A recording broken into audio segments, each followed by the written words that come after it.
welcome back to another beautiful day in Yorkshire. Today I'm cycling down into the centre of Bradford to visit a charity called the Capital of Cycling to find out a bit more about what they do. But first I need to navigate the god-awful cycling network between Leeds and Bradford.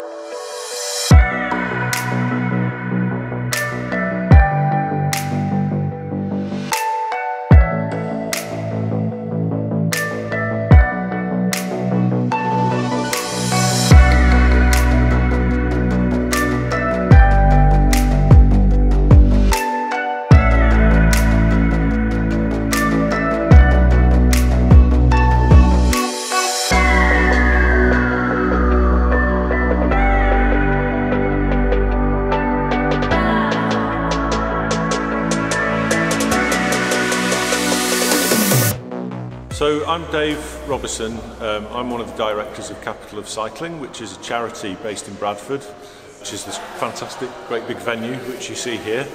So we do all sorts of things in the venue, and we have the purpose really of trying to use cycling to meet social needs.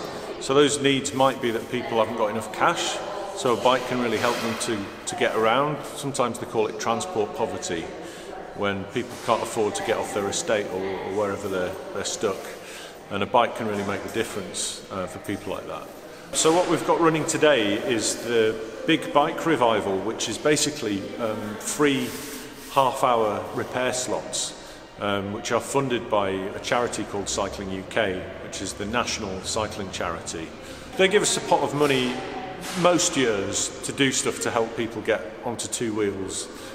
Again, because of COVID-19, it's limited. We'd normally do things face-to-face, and we'd like to show people, this is what we're doing to your bike, you can learn a bit about it, you know, this is how you repair a puncture. But because of the way things are at the moment, we're just taking people's bikes, they tell us what's wrong with it, we're doing our best to fix it and then giving them back with a bit of advice if anything additional needs to happen. Hi, I'm Emily. I'm a mechanic here at Capital of Cycling and a project officer. We get a lot of refugees coming, a lot of people who we believe otherwise wouldn't be able to afford to get their bikes fixed. You know, they're relying on their bikes to get to work, they're relying on their bikes to get around, fitness, leisure. They can't be waiting for the really long waiting times at most kind of commercial bike shops, and they probably, you know, would struggle to afford the prices as well. So we can fix their bikes here for free. We do get a lot of people who are so appreciative of the service we can offer because their bike is their livelihood at the moment. You know, it's the only way they can safely get around, enjoy being outside and kind of get through this difficult time. So you see people's faces kind of light up when they know that we can fix their bike, we can get them back on the road. Makes a big difference. Every single Friday we fix 16 bikes, and by the end of today we'll have done 200, which wow. is, yeah, quite amazing. And so if people are watching this video or know someone who has a bike that needs fixing, how can they book a slot? Yeah, so they can email us at info@capitalofcycling.org, or simply come to our doors. Thursday afternoon is the best time to book a session. They can bring their bike down then, we'll get all their details, leave it overnight, fix their bike the next morning, and it'll be ready to collect by Friday afternoon. We're doing these sessions every Friday for the next 3 months, so until kind of February, March, we know we'll be doing this service.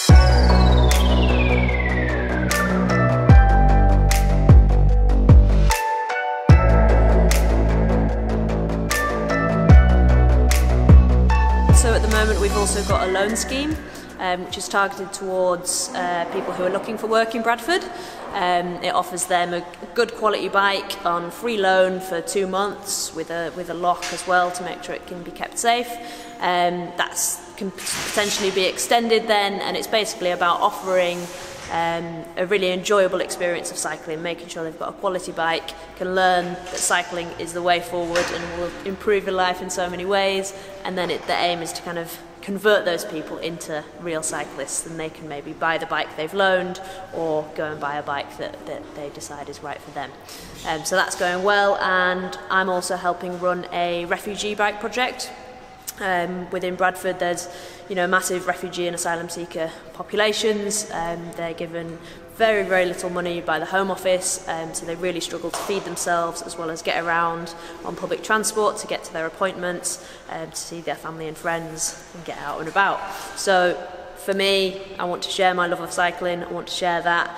So we're fixing up old bikes that probably wouldn't have much life in them otherwise. We're making them, working, good bikes. We've got some volunteers involved to get that done, and then we give the bikes away. We make sure the refugees and asylum seekers have safety equipment, locks, helmets, high-vis.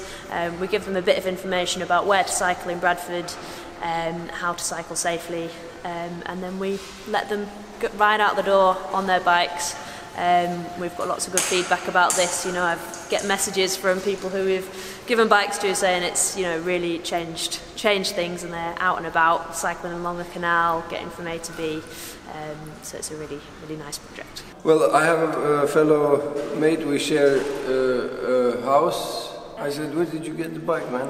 And he said, "Yeah, there is this place. If you ask them, you tell them your situation, because at the moment I'm waiting on a visa application, leave to remain, so I can't work at the moment." And what will how will this bike help you? What will you be able to do with the bike? Well, like I said, I go to the mosque. I go 10 hours a week, 2 hours every day, and I do some charity work there. Once a month, I have to go and report as well. So I go to Leeds. I'm gonna try it on this baby here and see if I can get this fat out of the way. Words cannot tell how much I thank you for this. Yeah, pleasure. I mean, there's a number of ways to get involved. I mean, the obvious one is to kind of just volunteer your time if you have some, and we've got volunteering slot, and you can come down and you'll learn a bit about bike mechanics, helping fix or strip bikes for parts. But there's other things you could do. You can be a ride leader. We can signpost the various clubs in Bradford, and there's different ways to get involved. It may be that you work for an organisation or a charity or community group could interact with us. So there's many different ways. I think the starting point is always a conversation. Just come and chat or drop us an email. It was really interesting finding out more about the great things they get up to at the capital of cycling. From the outside, it seems just like another bike shop. However, the amount of worthwhile projects they're delivering is absolutely staggering. To many in the cycling community, riding a bike is much more than a leisure activity or a sport. It often is a means to aid them to provide for their family or to put food on the table. I'm hoping to do more things with the charity in the coming months, including rolling up my sleeves and helping to strip old bikes for parts. As David said, there are tons of ways that you can get involved, so I'll leave their details in the description below. Hopefully you enjoyed this slightly different video, and if you did, make sure you give it a thumbs up, and let me know in the comments about any other cycling related projects in the Yorkshire area.